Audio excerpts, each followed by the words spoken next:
கோவையில் நான் வருகிற போதெல்லாம்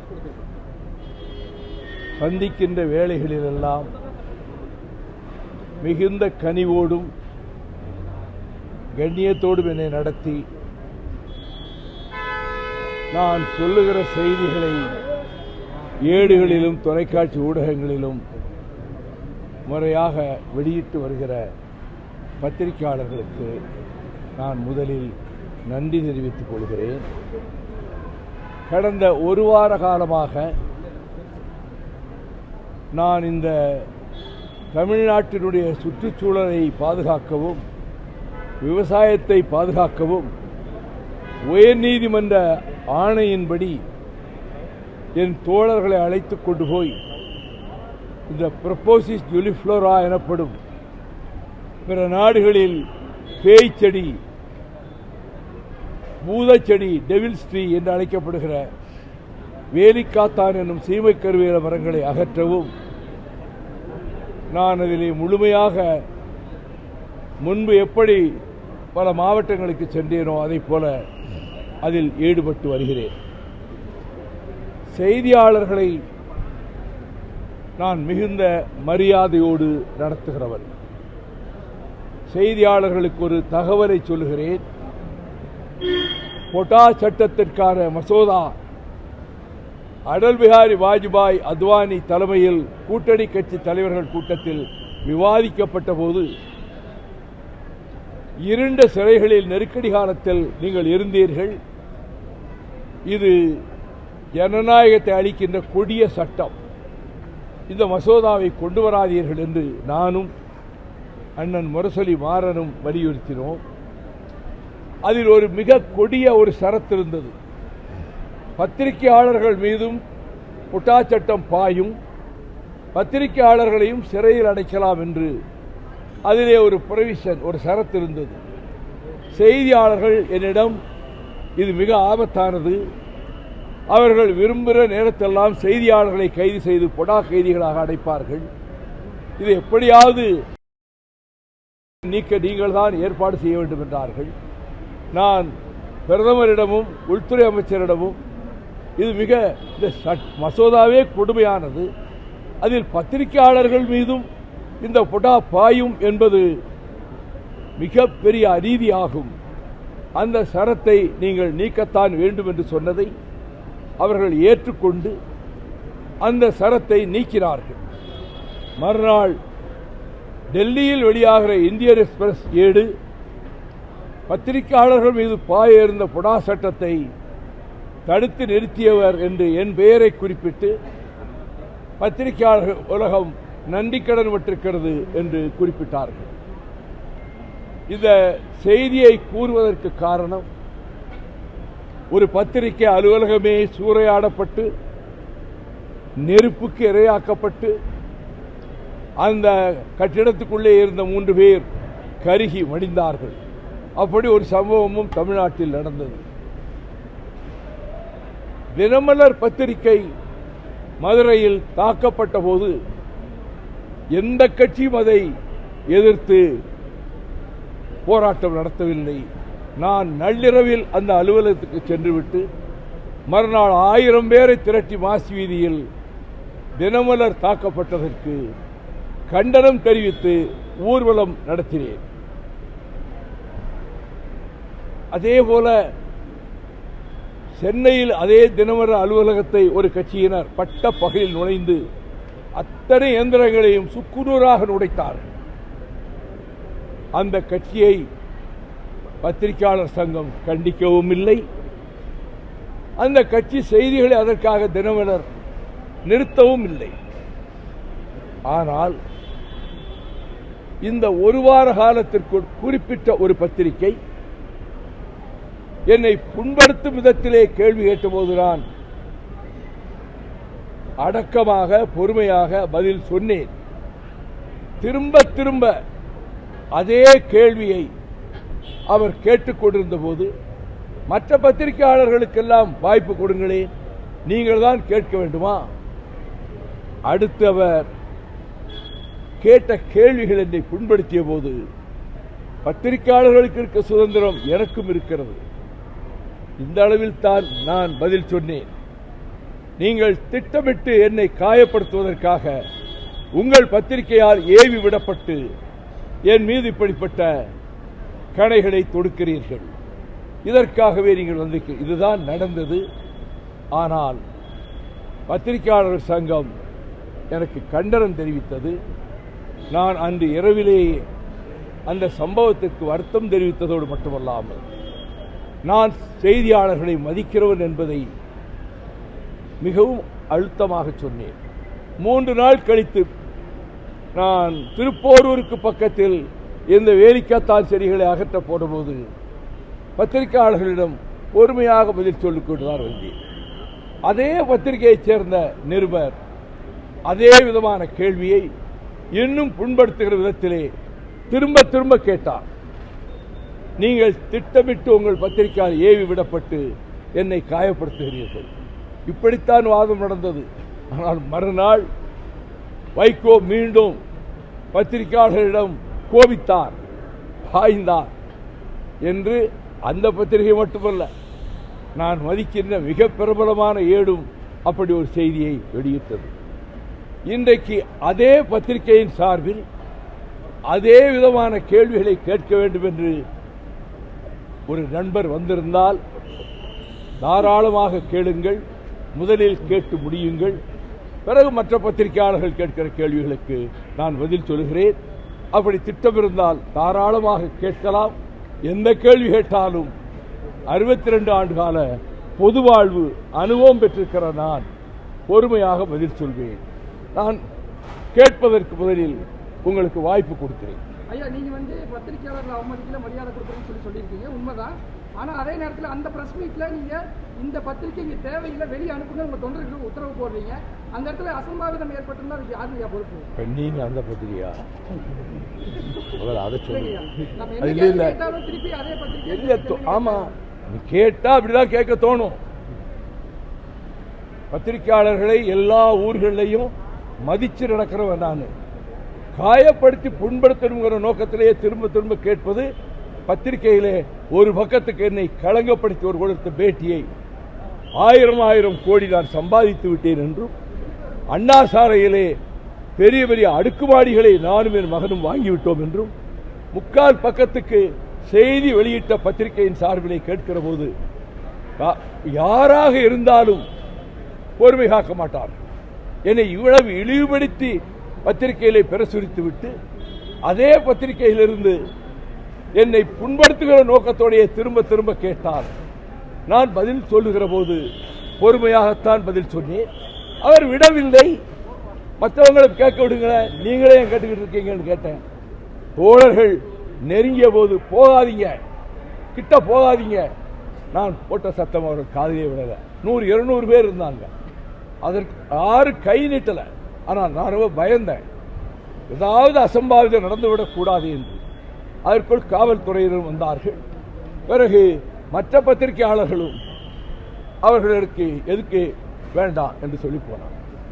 அது மாதிரி கோயம்புத்தூரிலும் ஒரு சம்பவம் நடக்கக்கூடாது என்பதற்காக கேட்கறதுன்னா முதலையே கேட்டுருங்கன்னு சொல்லுவேன்.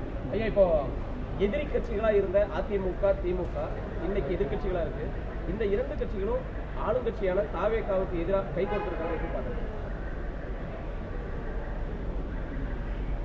அண்ணா திராவிட முன்னேற்ற கழகம் ஆட்சி அமைக்கவும் முன்பு முதலமைச்சராக இருந்த நண்பர் எடப்பாடி பழனிசாமி முதலமைச்சராகவும் திராவிட முன்னேற்ற கழகம் வெளியிலிருந்து ஆதரவு கொடுக்கவும் ஒரு நிலைப்பாடு மேற்கொள்ளப்பட்டது என்று இந்திய யூனியன் முஸ்லீம் லீக்கினுடைய தலைவர், நீண்ட நெடிய அரசியல் அனுபவம் மிக்கவரும் அமைதி காப்பவருமான பேராசிரியர் கோதர்மீதியன் அவர்கள் இப்படி ஒரு நிலைப்பாடு எடுக்கப்பட்டது உண்மை என்று சொல்லிவிட்டார். அப்படி ஒரு நிலைப்பாடு எடுத்திருந்தால் அதைவிட அரசியல் மோசடி ஒன்றும் இருக்க முடியாது என்று நான் கூறினேன். இப்பொழுது ஆளுநரை பார்ப்பதற்கு அதிமுகவினரும் செல்கிறார்கள், திமுகவினரும் செல்கிறார்கள். இந்த ஆளுநர் ராஜேந்திர விஸ்வநாத், அர்லேக்கர், எனும் இந்த ஆளுநர் அரசாங்கம் செய்ய வேண்டிய வேலைகளை தான் எடுத்துக்கொண்டு நீர்நிலைகளை, அணைக்கட்டுகளை, விவசாய இடங்களை பார்வையிடுவதும் இந்த வேலையெல்லாம் நடக்கலையே. நாங்கள் கவர்னர் மாளிகையிலிருந்து நாங்களே இறங்கி செய்கிறோம் என்று பேசினார். எதிர்ந்தாலும் என்கிட்ட வந்து சொல்லலாம்ங்கிறார். Mister Arlekar, you are a bonded labour of the present union government. உங்களுக்கு என்ன அதிகாரம் இருக்கு?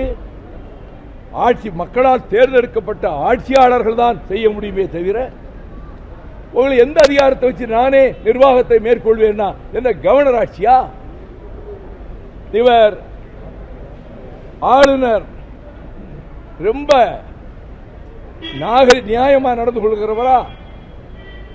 இன்றைய முதலமைச்சர் மாண்புமிகு ஜோசப் விஜய் அவர்களுக்கு தேவையான 118 இடம் எண்ணிக்கை சேர்ந்து விட்டது என்று தெரிந்த பிறகும், தகவல் கவர்னர் மாளிகைக்கு அனுப்பப்பட்ட பிறகும் நான் கேரளாவுக்கு போகிறேன் என்று சொல்லி governor will not be available, அவரை பார்க்க முடியாது. எல்லாம் ஆட்சி அமைப்பார்களா, எண்ணிக்கை வந்துருச்சா அப்படி எல்லோரும் பரபரப்பா இருக்கிற நேரத்தில் எண்ணிக்கை போதுமான எண்ணிக்கை சேர்ந்து விட்டது என்று தெரிந்த பிறகு நான் இங்க இருக்க மாட்டேன், கேரளாவுக்கு போறேன்னார். அதிலேயே அவருடைய ஓரவஞ்சகம் தெரியும். பிறகு டெல்லியிலிருந்து இல்ல அது சரியா வராது, நீங்க ஆட்சி அமைப்பதற்கு வருகிற விஜய் அவர்களை நீங்கள் சந்திக்கணுங்கிற இன்ஸ்ட்ரக்ஷனால சந்திச்சார். அவரிடம் போய் புகார்கள் கொடுப்பதும், அதிலே ஒரு புகார் திராவிட முன்னேற்ற கழகத்தின் சார்பில் கொடுக்கப்பட்ட புகாரில் நீங்கள் 356வது பிரிவை பயன்படுத்தி டெல்லிக்கு தகவல் அனுப்பலாமே என்று சொன்னதாக ஒரு பத்திரிகை செய்தி வந்திருக்கிறது. 356 மாநில ஆட்சிகளை டிஸ்ட்ரிக்ட் செய்வதற்கான பிரிவு, அது அகற்றப்பட வேண்டும் என்பதுதான் அண்ணா காலத்திலிருந்தும் கலைஞர் காலத்திலிருந்தும் எடுக்கப்பட்ட நிலைப்பாடு. இப்பொழுது எதற்காக 356 பயன்படுத்தவே நீங்கள் பயன்படுத்தலாம் என்று சொல்லுகிறீர்கள்? மக்களால் தேர்ந்தெடுக்கப்பட்ட அரசு 35 விழுக்காடு வாக்குகளை பெற்று மக்களால் தேர்ந்தெடுக்கப்பட்ட ஒரு அரசு இருக்கிறது. அந்த அரசு சீக்கிரத்தில் கவிழ்ந்துவிடும், 6 மாதம் நீடிக்காது என்று முன்பு ஆட்சியிலே இருந்த தலைவர் சொல்லுகிறார். முதலில் 6 மாதம் பொறுமை காப்போம் என்று சொன்னவர், இது நீண்ட நாள் நீடிக்காது, இது கவிழ்ந்து விடும் விரைவில். அப்படின்னா கவிழ்ந்துச்சுன்னா கவிழ்த்துட்டு கவர்னர் ஆட்சியை கொண்டு வரணும். எந்த பிஜேபி இந்துத்துவ சக்திகளை தமிழ்நாட்டுக்குள் நுழையவிடக் கூடாது என்பதற்காக, அந்த ஒரு காரணத்துக்காக இதே கோவை விமான நிலையத்தில் திராவிட முன்னேற்ற கழகத்தின் இதற்கு முன்பிருந்த முதலமைச்சர் சகோதரர் தளபதி ஸ்டாலின் அவர்களை சந்தித்த போது இந்த காரணத்தை தான் நான் சொன்னேன். ஆனால் அதே பிஜேபி மறைமுகமாக இங்கே ஆட்சி நடத்துவதற்கு ஏற்பாடு செய்கிற விதத்தில் கவர்னர் 356 பயன்படுத்தலாமே என்று சொல்லுவது, கவர்னரிடத்திலே படையெடுத்து போய் எல்லாம் குதிரை பேரம் நடக்குது. குதிரை பேரம் என்று சொல்லுகிற திராவிட முன்னேற்ற கழகத்தை பார்த்து கேட்கிறேன். கம்பம் சட்டமன்ற தொகுதியில் மறுமலர்ச்சி திராவிட முன்னேற்ற கழகத்தின் சார்பில் தேர்ந்தெடுக்கப்பட்ட ராமகிருஷ்ணன் சட்டமன்ற உறுப்பினரை கட்சியிலிருந்து ராஜினாமா செய்ய சொல்லதோடு சட்டமன்ற உறுப்பினர் பதவியை ராஜினாமா செய்ய சொல்லி மீண்டும் அவரை திராவிட முன்னேற்ற கழக வேட்பாளராக்கி அதே தொகுதியில் எம்எல்ஏ ஆக்கினீர்களே, அது என்ன பெருச்சாளி பேரமா, குதிரை பேரம்னா? நீங்க தானே தொடங்கி வச்சது தமிழ்நாட்டில். இதை பற்றி சொல்றதுக்கு உங்களுக்கு என்ன அருகதை இருக்கு? அதே போலத்தான் அனிதா ராதாகிருஷ்ணனையும் அதிமுகவிலே ராஜினாமா செய்ய சொல்லிவிட்டு பிறகு நீங்களே உங்கள் கட்சி சார்பு வேட்பாளராக ஆக்கினீர்கள். இதெல்லாம் நீங்கள் தான் முன்பு வழிகாட்டி இருக்கிறீர்கள். அதிமுகவிலே எடுக்கப்பட்ட நிலைப்பாடு, திமுக ஆதரவோடு ஆட்சி அமைக்கலாம் என்று எடப்பாடி பழனிசாமி எடுத்த நிலைப்பாடு பலருக்கு அங்கே பிடிக்கவில்லை, சி.வி. சண்முகம் உட்பட. 30க்கும் மேற்பட்ட எம்எல்ஏக்கள் எதிர்த்தார்கள். அதனால இந்த முயற்சி கைகூடாது என்று தெரிந்த பிறகுதான் அப்படியெல்லாம் ஒன்றும் இல்லை என்று பூசி மெழுக பல பேர் ஆரம்பித்தார்கள். அப்படி ஒரு பேச்செல்லாம் நடக்கல என்று. நடந்தது உண்மை என்று CPM general secretary, all India general secretary baby உண்மையை போட்டு உடைச்சிட்டார். சண்முகமும் ஏறத்தாழ அதே விதத்தில் பதில் சொன்னார். கௌதமதீன் வெளிப்படையாகவே சொல்லிட்டாரு. அப்படி என்றால் ஆட்சியை நீங்க இழந்தாலும் அதிமுக ஆட்சி அமைக்கணும். மக்களால் தேர்ந்தெடுக்கப்பட்ட ஒரு ஆட்சி இருக்கக்கூடாது. அதிமுக ஆட்சி அமைக்கணும். அதுக்கு நீங்க ஆதரவு கொடுக்கணும். என்ன அடிப்படையில், என்ன காரணங்களுக்காக, அந்த கேள்விகளை பத்திரிகையாளர்களிடமே விட்டு விடுகிறேன். ஏன்னா இந்த ஆட்சி என்ன செஞ்சிருச்சு அப்படின்னு திமுக கேட்கு. நல்ல காரியம் செஞ்சிருக்கு. ஜனநாயகத்தை நாசப்படுத்துகிற விதத்தில் ஊழல் தலைவிரித்தாடிய நிலையில் எதற்கெடுத்தாலும் கமிஷன், எந்த வேலை எடுத்தாலும் கமிஷன், 10 சதுரடி கட்டடம் கட்ட வேண்டுமானாலும் கமிஷன், 4 ஏக்கர் பூமி விலைக்கு வாங்க வேண்டுமானாலும் கமிஷன், ஆயா வேலைக்கு கமிஷன், விஓ வேலைக்கு கமிஷன், புதிதாக ஒரு தொழிற்சாலை தொடங்க வேண்டுமா இத்தனை கோடி. இதையெல்லாம் அன்றாடம் சந்திக்கின்ற கட்சிக்கு அப்பாற்பட்ட தொழில் நிறுவனர்கள் மற்றவர்கள் இத்தனை கோடி கொடுத்து தான் நாங்கள் லைசன்ஸ் வாங்கினோம், இத்தனை லட்சம் கொடுத்து தான் இதுக்கு அனுமதி வாங்கினோம். இப்போ ஒரு சல்லி காசு யாரும் கேட்கல. கமிஷனுங்கிற பேச்சுக்கே இடமில்லை. ஆக கமிஷன் கட்டிங், கரப்ஷன் நீக்கப்பட்டிருக்கிறது. இதுதான் இந்த அரசினுடைய இமாலய சாதனை. நாட்டுக்கே கேடு செய்து கொண்டிருந்த அந்த ஊழலை வேருடன் களைந்தறிந்து அதற்கு பேச்சுக்கு இடமில்லாமல் செஞ்சிருக்காரு. இதுதான் இந்த ஆட்சி என்ன சாதனை? இதான் சாதனை. இதுவரைக்கு இருந்த தீங்கான நிலைமை அகற்றப்பட்டிருக்கிறது. அதற்கு மேல் நீங்கள் இந்த ஆட்சி எப்ப போகும்? ஆட்சியை இழந்துட்டு கொஞ்சம் கூட சிம்மதியா இருக்க முடியாதா? இப்ப என்னன்னா அதாவது அதிமுக ஆட்சிக்கே நாங்க ஆதரவு போட்டு சொல்லிட்டாங்க. தாவேக்காவை ஆதரிச்சு பேசுறதுனால ரொம்ப கோபம் கொண்டு என் மீது பாய்கிறார்கள். எங்களை நடத்திய விதம், இடங்கள் ஒதுக்கப்பட்ட விதம், மற்ற கட்சிகளுக்கும் சமமாக எங்களையும் நடத்துங்கள் என்று கேட்டோம். அதுக்கெல்லாம் இடமில்லை. இந்த 4 சீட்டுக்கு ஒத்துக்கிட்டு கையெழுத்து போட்டு போங்க, வேறு பேச்சுக்கு இடமில்லை என்று முகத்தில் அடித்தாற் போல் எங்கள் குழுவினரிடம் சொன்னார்கள். அதையும் தாங்கிக் கொண்டு ஒரு இடத்தில் எங்கள் சின்னத்தில் நிற்க வாய்ப்பு கொடுங்க என்று கேட்டபோது முதலில் ஒப்புக்கொண்டார்கள். பின்னர் ஒரு மந்திரிக்கு பிறகு இன்னொரு மந்திரி, 6 மந்திரிகள் தான். அதிலையும் நாங்கள் எங்க சின்னத்தில் நிற்கணும்.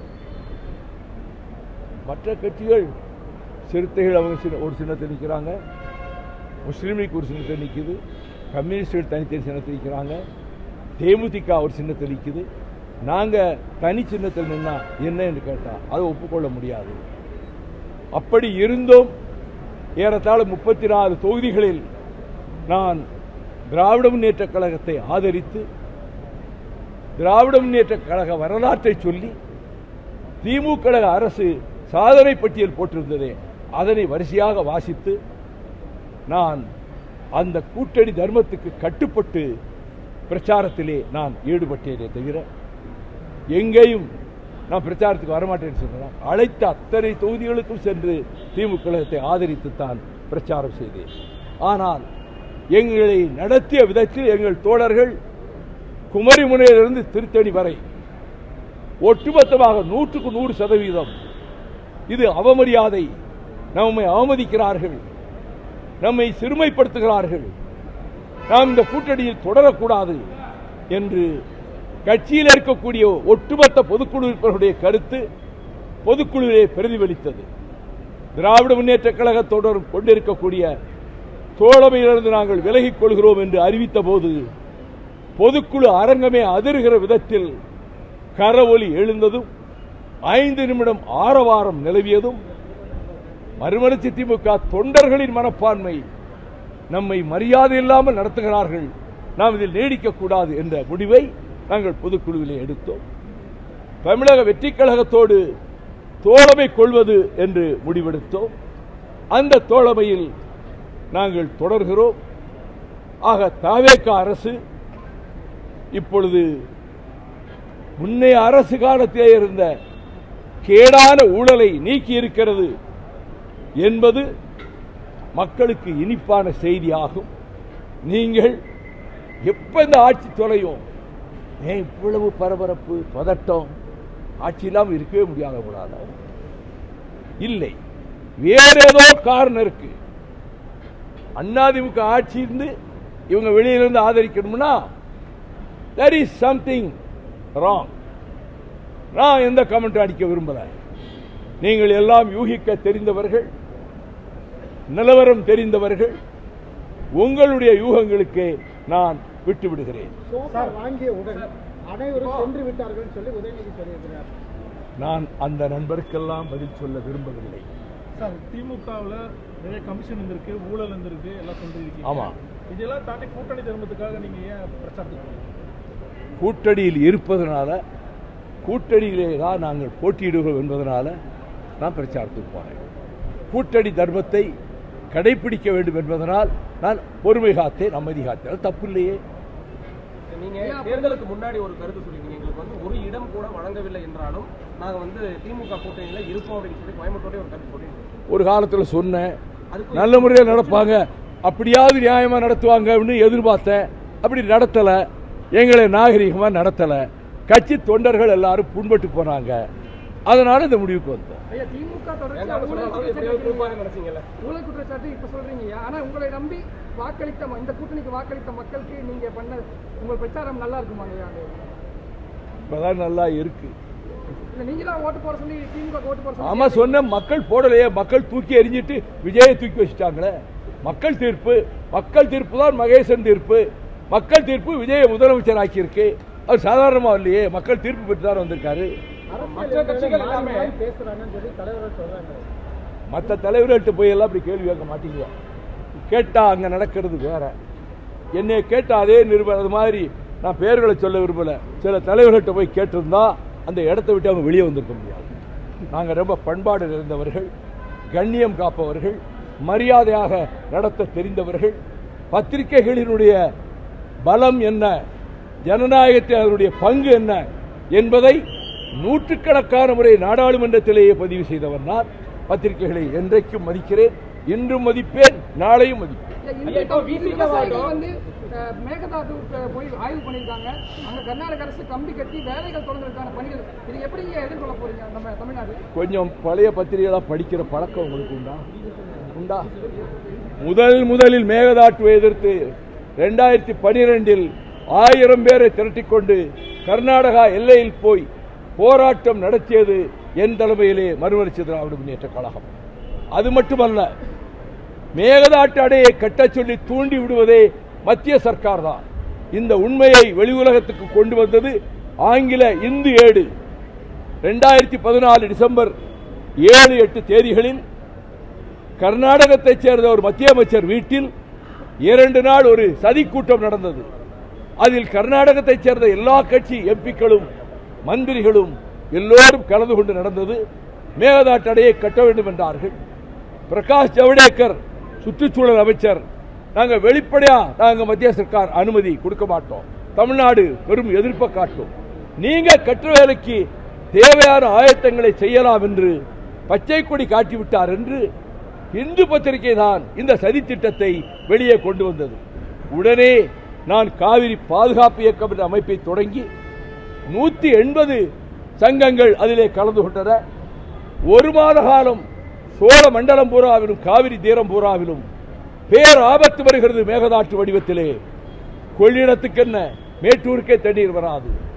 பஞ்சமும் பசியும் பட்டினியுமாக இன்னொரு எத்தியோப்பியாவாக இந்த சோழ மண்டலம் ஆகிவிடும் என்று கட்சி கொடிகட்டாத வாகனத்தில் சென்று எல்லா கட்சி தலைவர்களும் என்னை எல்லா ஊரிலும் வரவேற்று 1 மாத காலம் நான் இந்த மேகதாட்டு பிரச்சனையை முன்வைத்து மக்களிடத்திலே பிரச்சாரம் செய்து இதை தடுப்பத வேண்டும். மத்திய சர்க்காருக்கு ஒரு பயம் வரணும். இந்திய எதிர்ப்பு போராட்டத்தில் நடந்த மாதிரி மக்கள் கொந்தளிச்சு எழுந்தாங்கன்னு மத்திய சர்க்காருக்கு ஒரு பயம் வந்தால் ஒழிய அவங்க தான் இதை தூண்டிவிட்டு நீங்க அணையை கட்டிக்கிட்டீங்கன்னு சொல்லி பின்பக்கத்தில் இருந்து ஏவுவதே இந்த மோடி அரசுதான், மத்திய அரசுதான். இந்த மேகதாட்டு அணை கட்டப்படுவதை 2ஆம் ராஜராஜ சோழன் படையெடுத்து சென்று உடைத்து விட்டு வந்தான். ஒரு அணை கட்டினப்ப திருச்சியில் ஆண்ட மீனாட்சி பட்டாளத்தை அனுப்பி அங்கே கட்டப்பட்ட அணையை உடைத்து விட்டு வந்தான். பிறகு செய்ய முடியாது, நம்ம போய் அங்கே உடைக்கலாம் முடியாது. ஆனால் மத்திய அரசு ஏற்கனவே சுப்ரீம் கோர்ட்டும் முன்பு அமைக்கப்பட்ட நடுவர் மன்றமும் லோயர் ரைபேரியன் ஸ்டேட்டுடைய அனுமதி இல்லாம எந்த ஒரு கட்டடத்தையோ ஒரு சிறு சுவரையோ அடையோ மேலமைப்பிலே இருக்கக்கூடிய அப்பர் ரைபேரியன் ஸ்டேட் கட்டக்கூடாது, தமிழ்நாடு அனுமதி இல்லாமல் எந்த வேலையில் ஈடுபடக்கூடாது என்று ஏற்கனவே ஒரு தீர்ப்பு வழங்கப்பட்டிருக்கிறது. ஆனால் கர்நாடக அரசு 950 கோடி ஒதுக்கியது மட்டுமல்ல, 68.7 டிஎம்சி தண்ணீரை தேக்குவதன் மூலம் கபினி கிருஷ்ணராஜசாகருக்கே தண்ணீர் போதுமாக வந்து சேராது. மேட்டூருக்கு தண்ணீர் என்பதை கற்பனையை செய்து பார்க்க முடியாது. இந்த பெரும் தீங்கு, பேர் ஆபத்து நெருங்கிக் கொண்டிருப்பதால் மொத்த தமிழகமும் கொந்தளித்து எழ வேண்டும். இப்பொழுது சகோதரர் அன்புமணி ராமதாஸ் அந்த பகுதியிலே ஒரு நடைபயண பிரச்சாரத்தை வைத்திருக்கிறார். நான் வரவேற்கிறேன். மக்களிடத்திலே சொல்லி மக்கள் தான் கொந்தளித்து எழ வேண்டும். எப்படி 65 மொத்த தமிழகமும் கொதித்தெழுந்ததோ அதை போல தமிழ்நாட்டினுடைய காவிரி தீரம் பஞ்ச பிரதேசமானால் மொத்த தமிழ்நாடும் பாழாகி போய்விடும். இது தமிழ்நாட்டுக்கே வருகிற ஆபத்து, வெறும் காவிரி தீரத்துக்கு மட்டுமல்ல. கிட்டத்தட்ட 25 மாவட்டங்களுக்கு குடிக்க தண்ணீர் கிடைக்காது. அப்படிப்பட்ட பேராபத்து தலைக்கு மேல் கத்தியாக தொங்கிக் கொண்டிருக்கிற நிலையில் அதை எதிர்த்து மொத்த தமிழகம் கிளர்ந்து எழ வேண்டும். அரசு அதை எதிர்க்கிறது. அனைத்து கட்சிகளும் இதிலே எதிர்ப்பை காட்டுகின்றன. இதில் ஒருமுனைப்பாக இருந்து மேகதாட்டு அணையை கட்டவிடாமல் தடுப்பதற்கு நம்முடைய முயற்சி வெற்றி பெற்றால்தான் எதிர்கால தமிழ்நாடு பஞ்ச பிரதேசமாக பாலைவனமாக மாறாமல் நாம் தடுக்க முடியும். கம்யூனிஸ்டுகள், விசிக, காங்கிரஸ், யூனியன் முஸ்லீம் எல்லாமே தங்களுடைய எம்எல்ஏக்களோட போய் ஆதரவு தெரிவிச்சிருக்காங்க. மதிமுக ஆதரவு தெரிவிச்சாலும் உங்க கட்சியில் இருக்க எம்எல்ஏக்களே வந்து திமுக 2 பேர் காணாம போயிட்டாங்க.